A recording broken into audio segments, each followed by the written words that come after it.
be arguing about definitions, but one that's been coming up is addiction. A lot of people that smoke aren't comfortable with that word, and I can understand why. It's gotten quite a bad rap. With AA, that once an addict, always an addict, or this idea of an addict gene, that kind of narrative really disempowers us. It makes us feel like there's no goddamn hope and there's no chance to get to a new life because we're always going to have this burden that we carry, this thing hanging over us that we have no control over. And that's not what I mean when I talk about addiction. What I mean is that addiction is a force because what it does is it severs our relationship with ourselves, that connection, the intimacy we have with our intuition, with our true needs. We lose sight of that when we become smokers, when we depend on it, when we're in a habit, when we don't know how to take care of ourselves. We don't know how to survive anymore other than relying on smoking, relying on something outside of ourselves,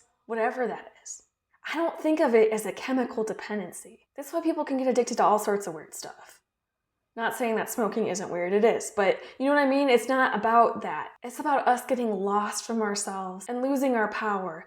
And once we recognize that we're in that state, that actually empowers us because we admit, hey, I need help with this. This is something I need to work on because I don't like where I'm at and I want to be somewhere else. And I can make a different choice. Addiction is a choice. It's not an easy choice to get out of. Those patterns are really powerful. They pull us back. So we have to be intentional. We have to practice, and it's a lot of work. But I think acknowledging that you're not in a spot you want to be in, that you want to start being more self-reliant and get rid of this thing that you need outside of yourself, or at least get it to a manageable, controllable place, I think that can be really helpful to say, hey, I'm addicted to this thing. So if it's not your word, that's cool. There's plenty of other things, cycle, pattern, habit. I just want to clarify what I mean when I talk about addiction. Because if you want to get somewhere else, I know that you can quit smoking.